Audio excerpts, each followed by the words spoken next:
2-topping pizza, and 2 20-ounce Cokes, only $35. Free Coke with your lunch until 2 p.m. Small 1-topping school child lunch special, only $14. 2 medium, 2-topping pizzas, and a 2-liter soda, only $69. 2 large, 2-topping pizzas, and a 2-liter soda, only $92. Oh, and the big one, baby. Free large pizza every Tuesday with your favorite 2 for Tuesday special. So, come on down or call and order now and experience our tasty oven-baked goodness. Domino's, the home of satisfaction. For hot and wild, call Domino's now. Isn't it great when your experience pays off? Finally, drivers 50 years and over can enjoy the benefits of their years of driving experience. With Beacon's 50 Plus plan, you can expect a hassle-free sign-up, affordable fixed rates, and free windscreen cover with your car insurance. Call Kane Agencies Limited at 465-3333 or log on to beacon.co.tt and get driving today.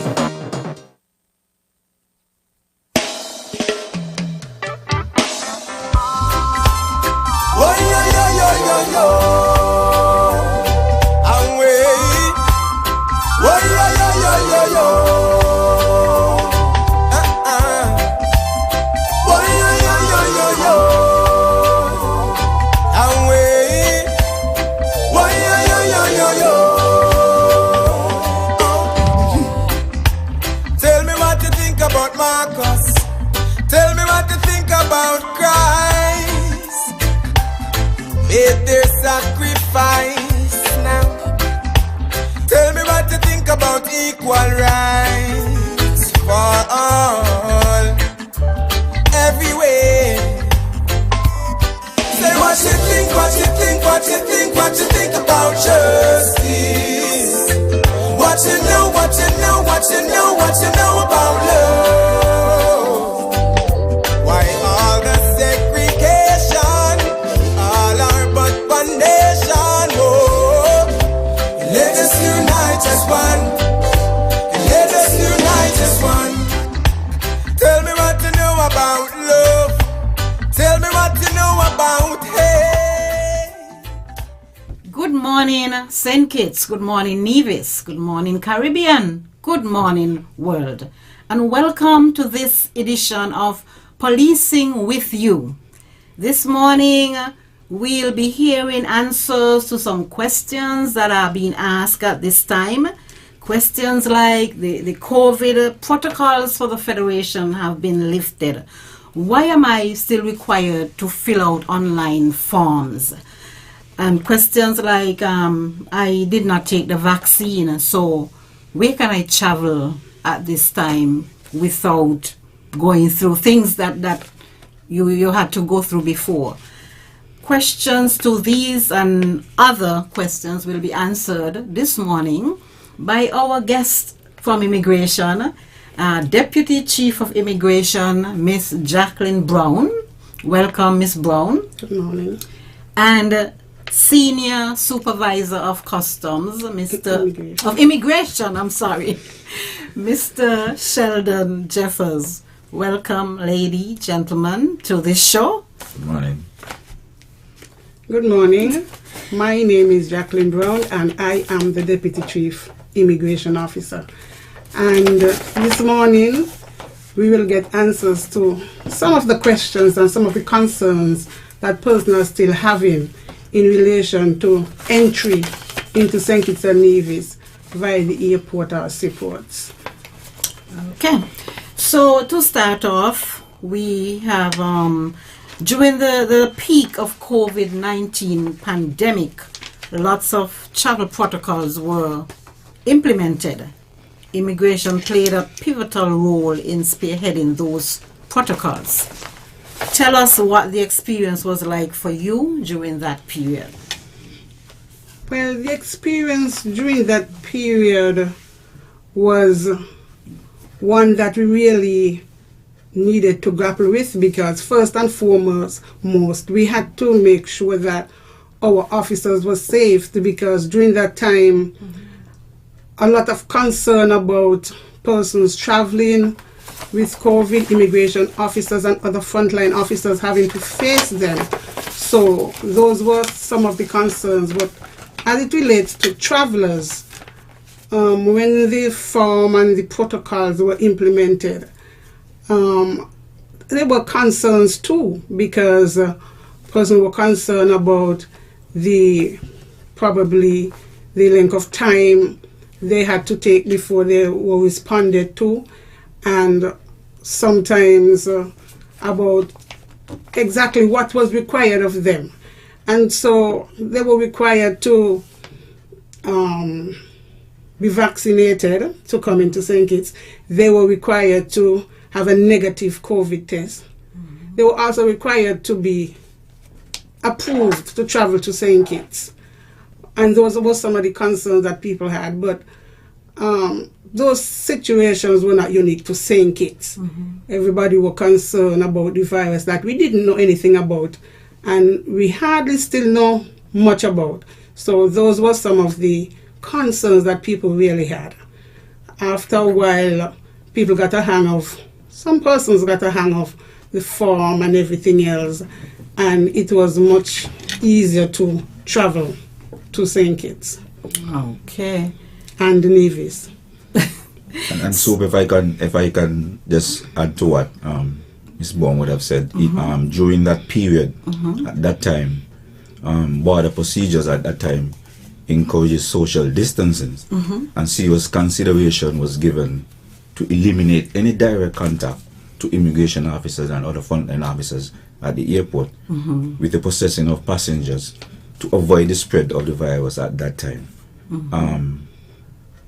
We had to create efficient systems or put efficient systems in place that would transmit the passenger data quickly and at the same time reduce congestion at the airport. So the question was, what were these systems?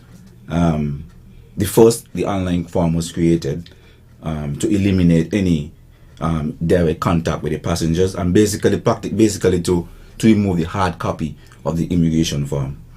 Okay. And that was created by the government IT.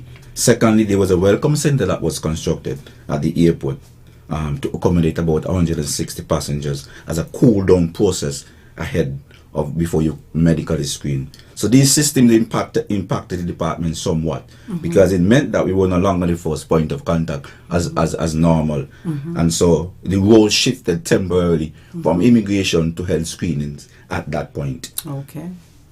So, well, I think from your answer, you would have already brought out maybe some challenges. I don't know if there are any more challenges you can speak to that you experienced at that time. Any further challenges you want to speak to, or you would have covered them pretty much? I could categorize the challenges in two phases. Administratively, it proved to us that we needed restructuring. You wouldn't know where we are located, and we are in a very small, congested area. And because at that time there was community spread, we could not have hold our staff meetings because of the congested spaces that we were in. And so it means that it proved to us and it demonstrated to us that we need to restructure. And that was just administratively. Operationally, a fusion center was created by the task force.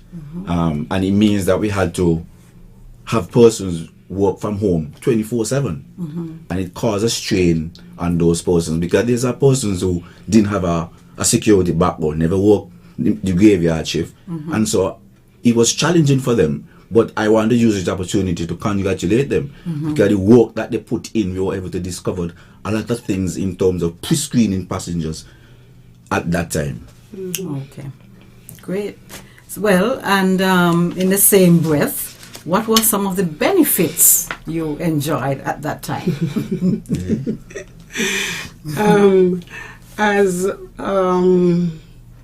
As we sometimes say, that immigration was finally recognized as an essential unit. Okay. Because sometimes we are there and people view us as persons to just stamp your passport, you come in, greet you, you are here. But then at that point, it was recognized. We became essential and a critical department during the COVID-19 operation. It was, health, immigration, customs. We were all there at the front line. And so we really wanted to congratulate the officers who came out. And I usually said to them, we're coming out day after day to face the virus.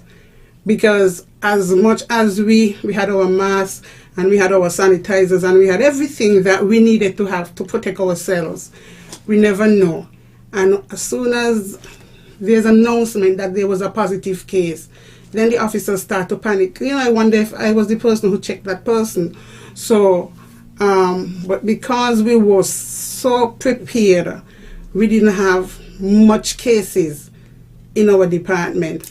Officers were always prepared, but there's the odd case. You still have to go home to families. We still had to travel on buses. We still had to do things. So there were the odd cases. But in most cases at work, we were prepared. Okay. It was like hip hip hooray. Finally, we become essential. Because people always view us as like we are receptionists at a hotel. Okay. That you only check in people and you check out people.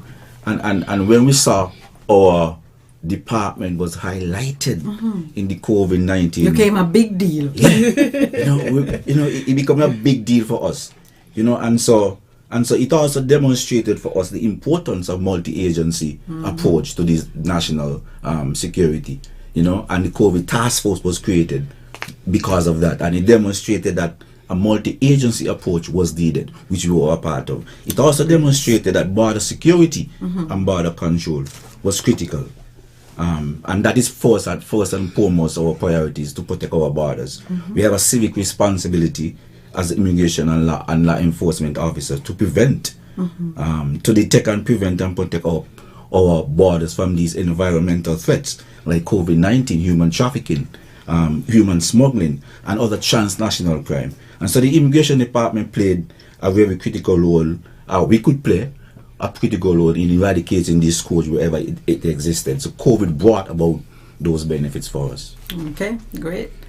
Well, is it correct to say that all COVID-19 protocols have been lifted for St. Kitts Nevis? Explain to our listening audience the things that are no longer required for them to travel to St. Kitts Nevis. It is correct to say that all travel protocols have been lifted for St. Kitts and Nevis. No longer persons who are entering have to be vaccinated. Okay. No longer persons who are entering have to have a negative COVID test. Okay. No longer persons have to wait on an approval to come into St. Kitts. All of those protocols have been lifted. So it was on what date, Jeff, was you could remember? 15th of August. The 15th of August, that all of those travel protocols were lifted. Okay, great. And then some persons are of the view that they can travel to any country without conforming to those protocols. Is that the case? Well, each country had their own set of protocols. And so when persons are traveling to the US, if you're not a citizen there, you still have to have the vaccine. And I think Canada was removed recently, so maybe you could travel there without the vaccine. But you still have to travel to the US if you are not a citizen. Still have to have citizen or resident, still have to be vaccinated. My advice to persons who wants to travel, find out from the carrier that you're traveling on. Because, at the end of the day, the airline has a responsibility to carry you. So they would have their own policies and protocols. And also, the International Agency for Transportation Association, they have a web portal they call Thematic.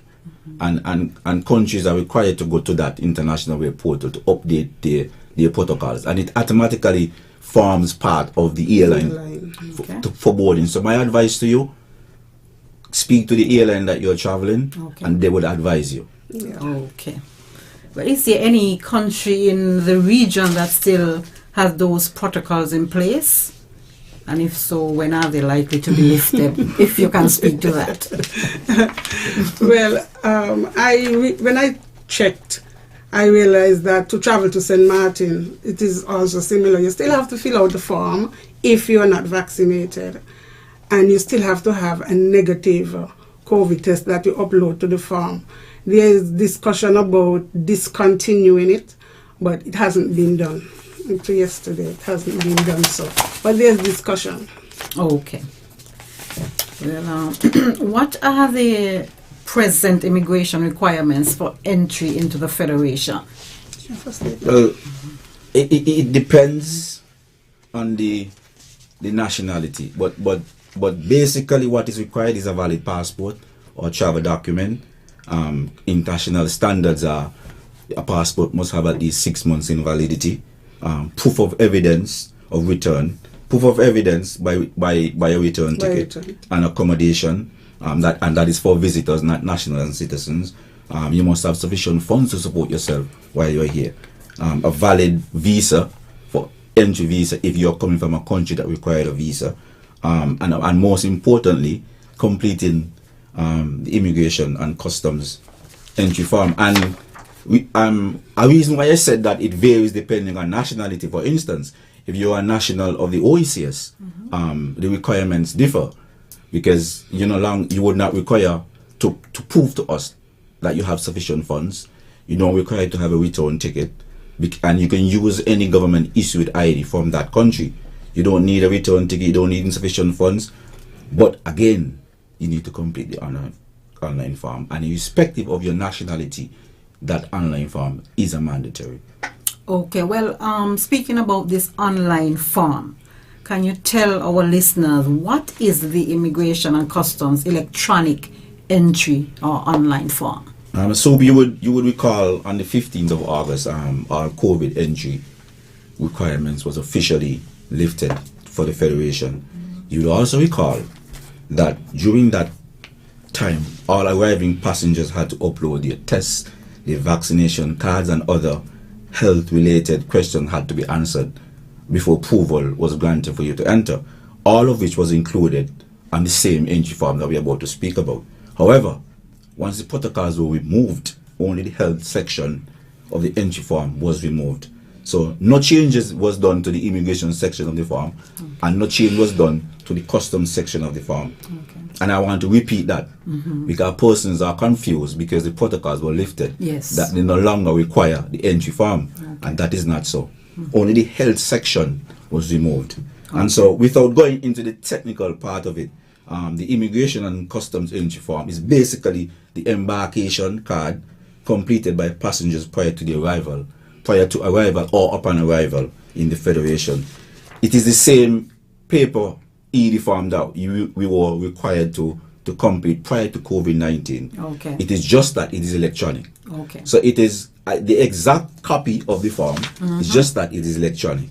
So electronically the form would further enhance your travel experience by providing you with an ease and convenient option that will improve the ease by which you transit through our borders, whether it is at air or at sea.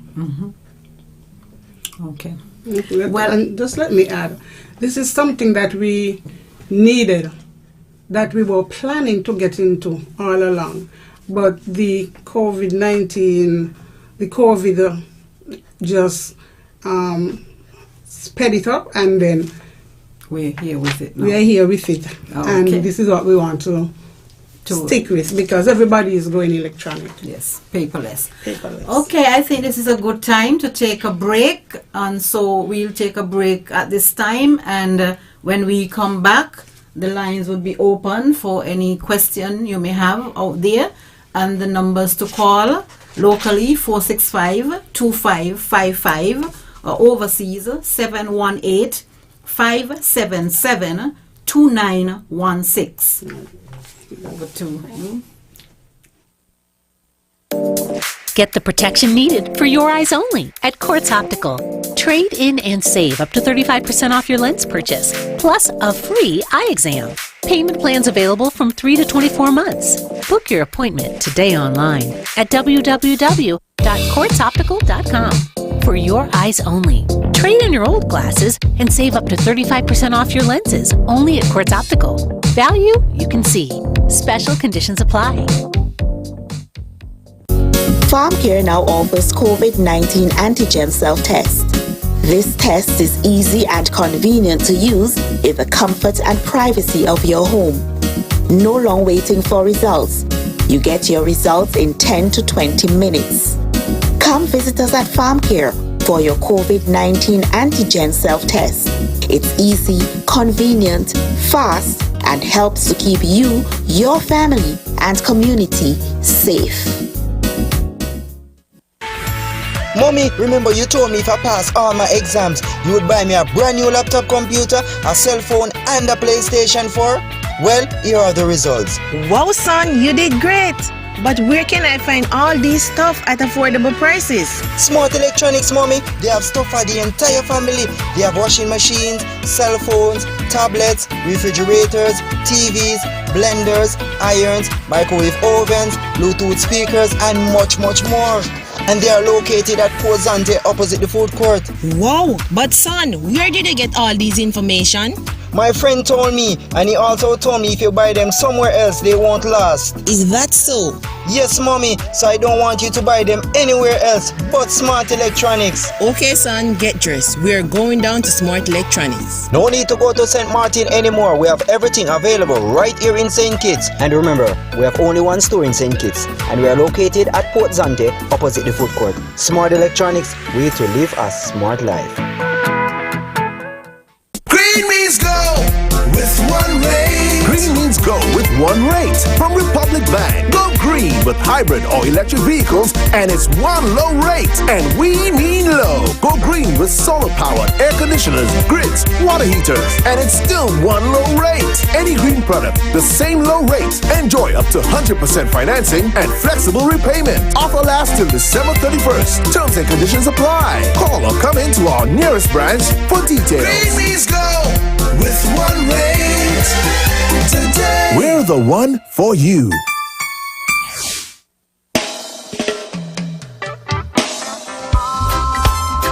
Oh, yo.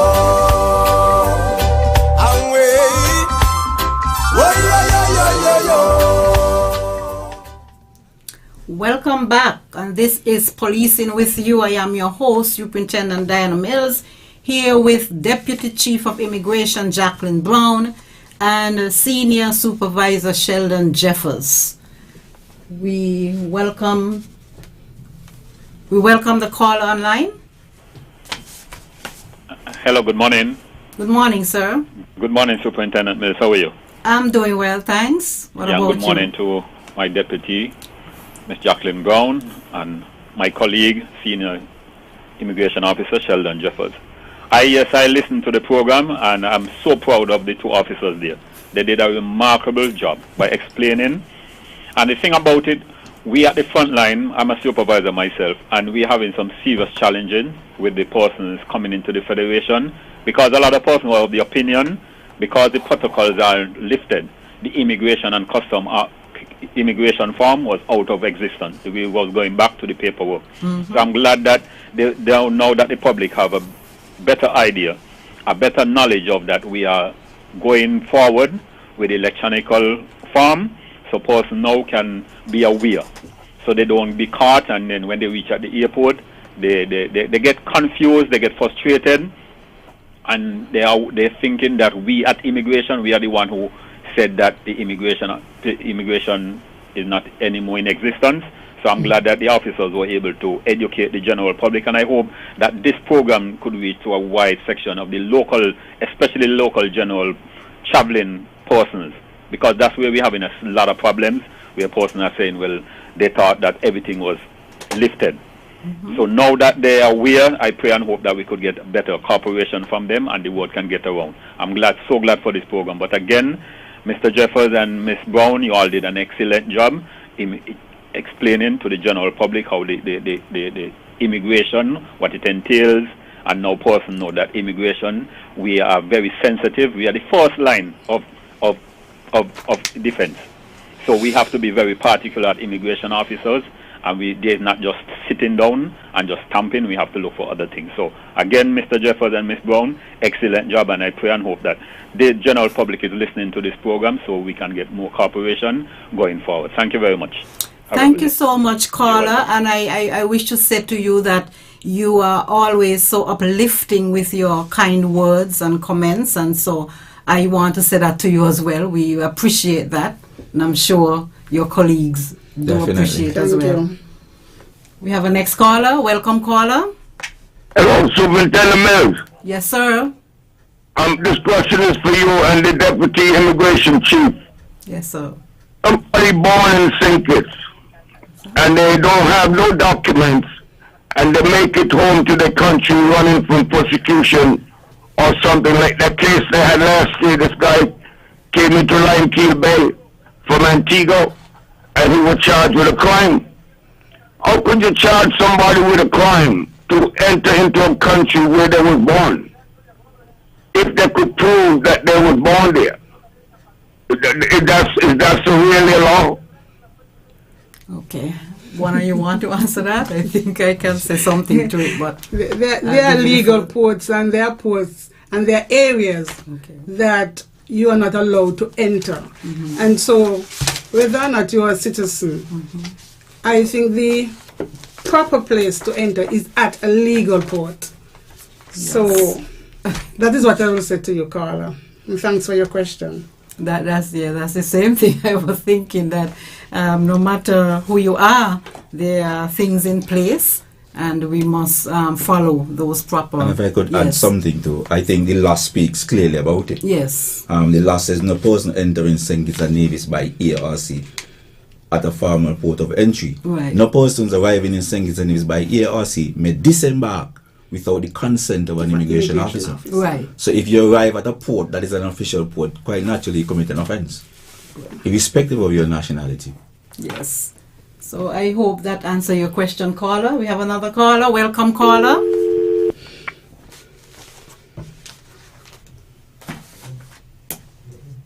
Yes, caller, welcome. Good morning. Morning. How can one... Good morning to the head table. Morning. How can one determine... Not determine. How can one be defined as a PI, prohibited immigrant?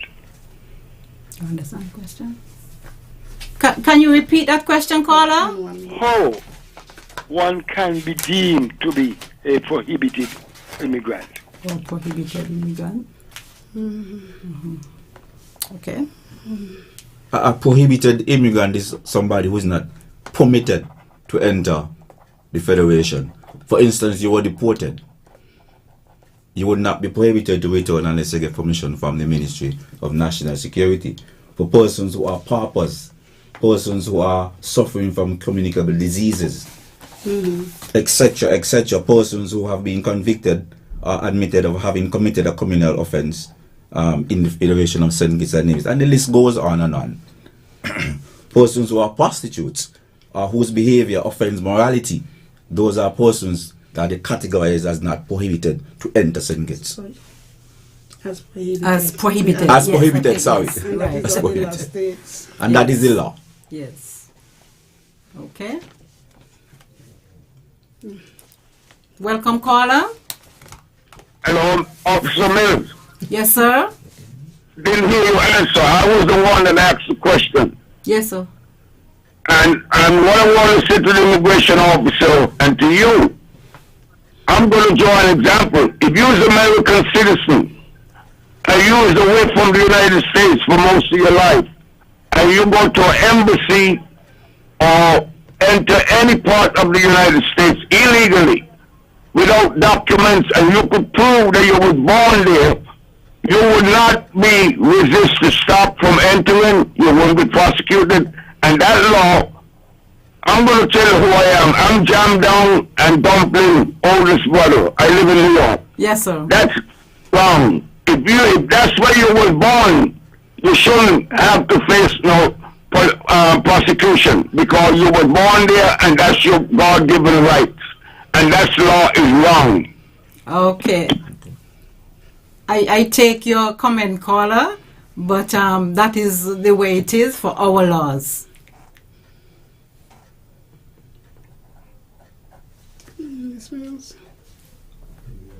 Yes, and so we welcome our other caller.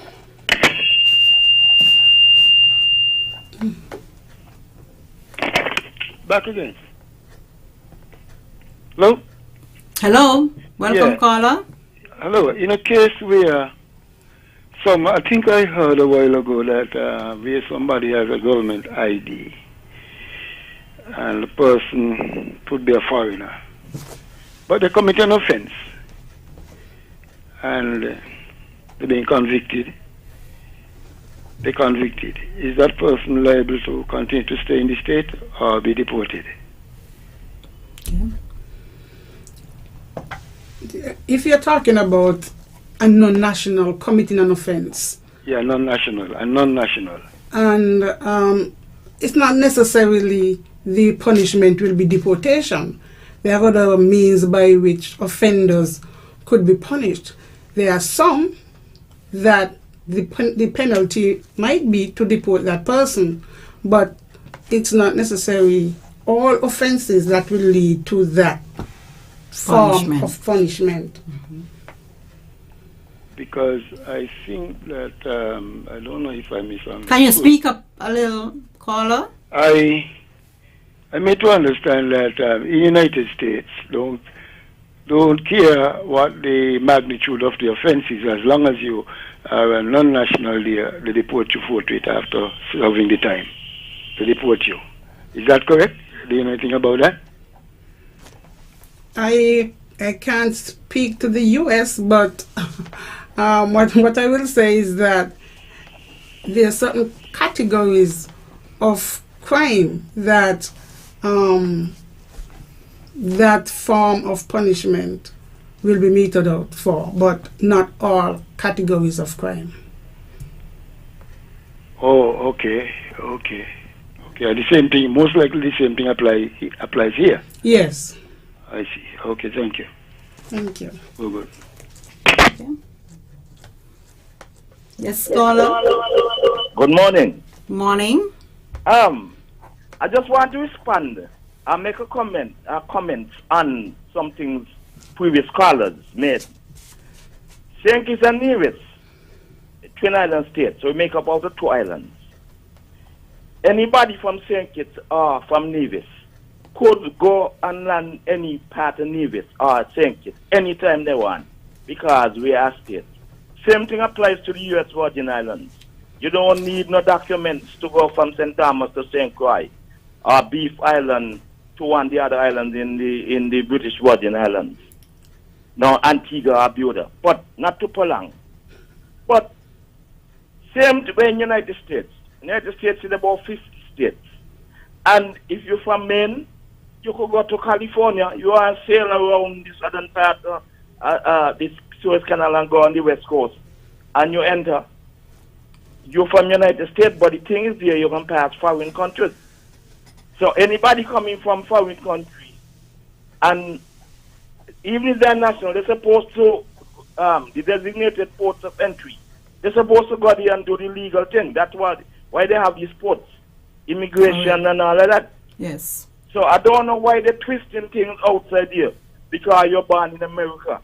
And no American or any foreign person supposed to come in St. Kitts or vice versa, just like that.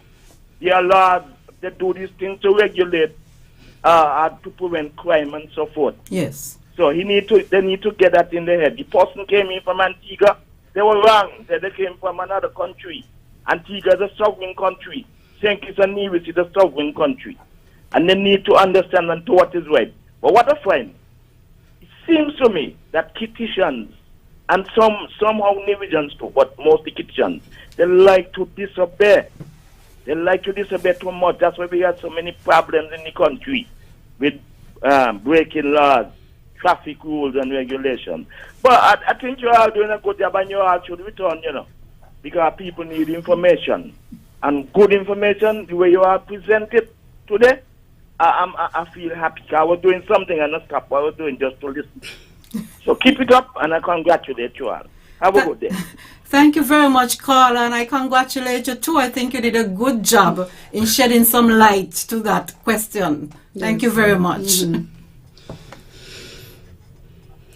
Another call?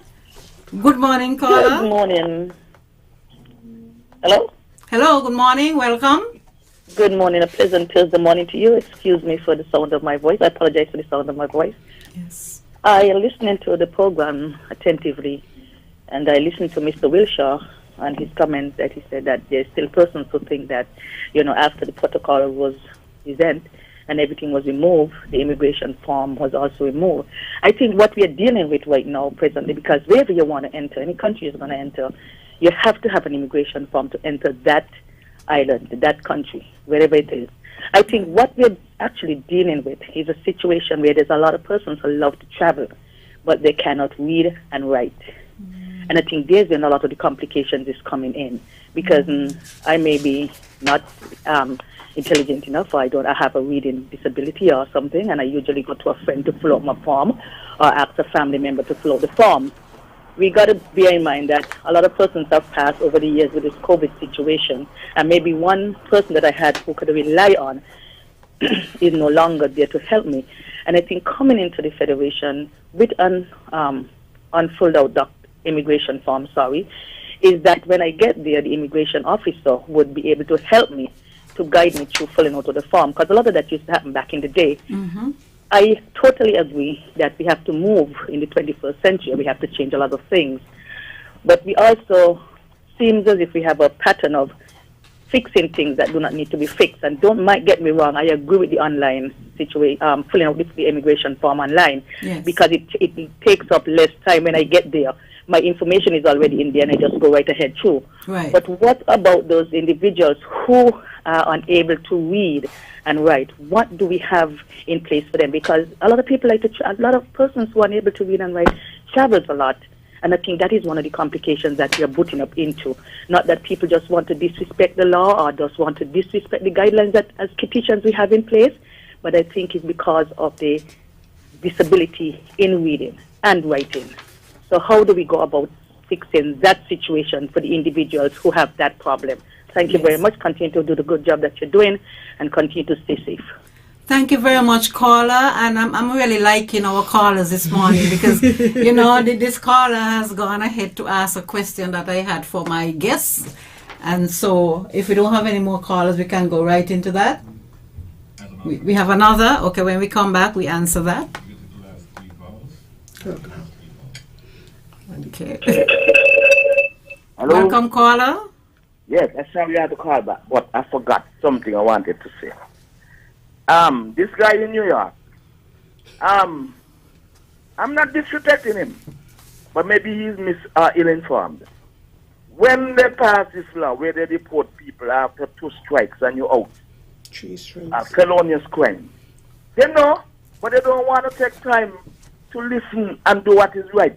You can tell me you left St. Kitts or anywhere in the world, and you know the lies there. They tell you all about it, because you know who the United States is when it comes to publishing information. And they're going to go there at age whatever, but they're going to spend 20 years and naturalized. United States don't take away citizenship from people. And what I'm saying, you know it for sure. They don't take away, take away citizenship from you unless you commit espionage, where you spy against the union, or you take up arms against the union. And in spite of that, some people get away with it still, I don't know if you had a big celebrated thing about a Chinese-born spy who used to work at the Los Alamos lab in New Mexico, and he saw jail, but they didn't strip him. Well, I know people who are stripped. You understand? So that you need to know before you talk. And when you're talking, you could ask instead of making statements as if well it's so. So anyway, again, I just thought I'll bring in that. Okay. Because I'm in full support of what you are doing, and I want to see if we just stayed where immigration officers are armed and make searches by people who are here illegally. Like how they used to do it in the US Virgin Islands. Yes. They still do it. We need to go fast with that. Too many illegal people are in St. Kitts. I ain't against nobody. We come in the proper way, the legal way, the legitimate way. Have a good day. Thank you very much, caller. Move on to another caller. Before we do so, can you hear me now? Yes. All right, we're going to take the last two calls, and then we're going to get ready for our next program coming up, which is a live program. I forgot to mention that to you and your guest this morning. Okay. It's the Intellectual Property Office and the Ministry of Creative Economy. They're having their press conference on music licensing. I want to encourage your listeners to stay tuned for that program. We're going to take these last two callers. Good morning. You're live. It's what's the name of it? Superintendent. Yes, sir. Yeah, this thing about the gentleman who came in down Limekiln Bay. I think you all are missing the key question.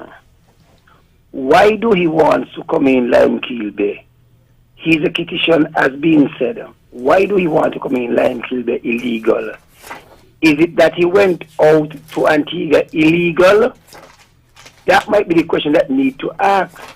Because to come in illegal, and he knows that we have port of entry, I don't think it's a big debate.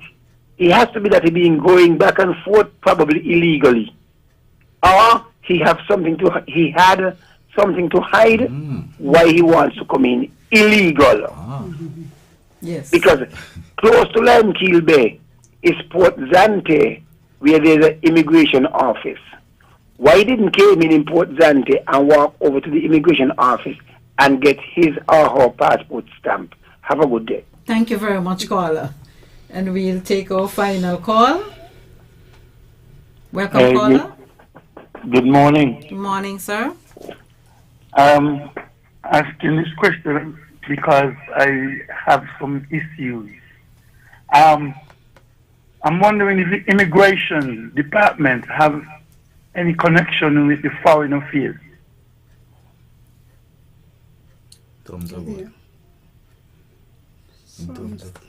You can answer anyway. Yes, certain things that we have to do, we relate to different departments. We are connected to foreign affairs. There might be some diplomatic, what must I say? We are connected to foreign affairs, we are connected to national security, but in different ways. Okay. Oh. Is there anything specific that you... Yeah, I was thinking that for foreign affairs, if they have information concerning a country in terms of relaxing of the COVID restriction in a particular country, how come the immigration don't really get that information as well? You have, for the most part, I think. Yeah. Is there a particular restriction you're talking about that? Well, I understand. I don't know how true it is that St. Thomas, the USVI, relaxed their COVID restrictions. But we're not getting it forthcoming because I ask questions and nobody seems to know. If the USVI has relaxed their COVID restriction and maybe you would be able to get the information directly from them, but if it has been relaxed, I think that is something that will be properly communicated with the other agencies. It's still affecting travelers, you see. And so we need to know what it could do, because if we are hearing information of another country, of the relaxing of their restrictions, I think that information should affect another country who have travelers moving from one point to the next. That is correct. I agree with that. Yes. And so if you have concerns, the airline who you will be booking with, they will have all the information to the destination you're going. Sometimes you don't filter. But sometimes you can't get through to the airline. Okay, well, it seems like this caller is concerned about the protocols to that country. So I think we can, because I'm sure you all have relations, and so that can be checked out. And I guess maybe, I don't know if the caller would like to maybe leave a number and we can call you back with that information, that definite information. Yeah. 663-2723. 663 2723. 2723. Yes. Is MBVI he talking about? Restrictions in BVI? And it's for St. Thomas? I understand it's St. Thomas. USVI. Yes, sir. They will have that checked out and we'll give you back a call. Okay. Thank you very much for your call, and that was our last call.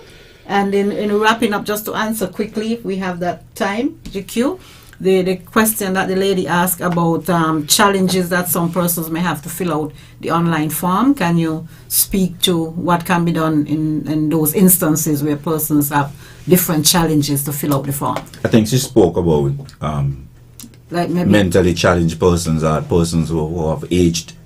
Maybe in reading the forms and those sort of things, challenge with reading, etc. We always advise persons. There is no restriction as to when you can fill out the form.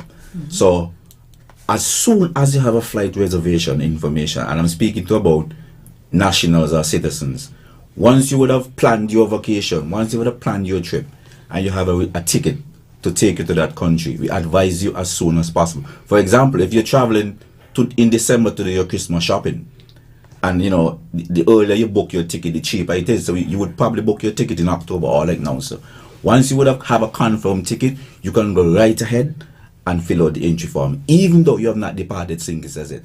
So if you have a mentally challenged person, if you have persons who have aged, you have persons who cannot read, for lack of a better word, then somebody can assist them home to fill out that form, even though they have not yet departed St. Kitts. So the form can be filled out anytime once you have a confirmed flight, or if you're a visitor, you have a confirmed flight and you have a confirmed accommodation. Then you can go ahead and fill out the form. Okay, so they can get assistance from anyone. From anyone who can before they leave. Right. And just in the event that they didn't get that and they had to come to the Federation, then you guys would assist them. We would have immigration officers there to assist them. We have also customer service ambassadors on hand to assist them as well. Okay, we'll have to stop here for now. Sorry, Jack. We didn't give the website that persons can go to. Yes. And so it is www.knatravelform.kn.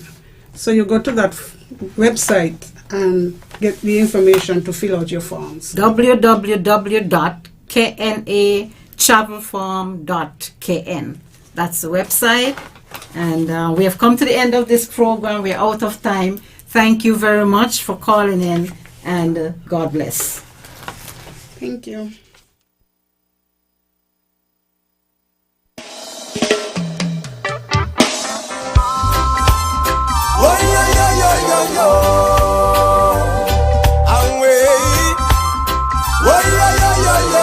St. Paul's, Dieppe, Parsons, the cable is coming to you. We're bringing you more where it matters on Saturday, October 15, 2022. Get the best broadband internet connection on island at the most affordable price. Plus, sign up at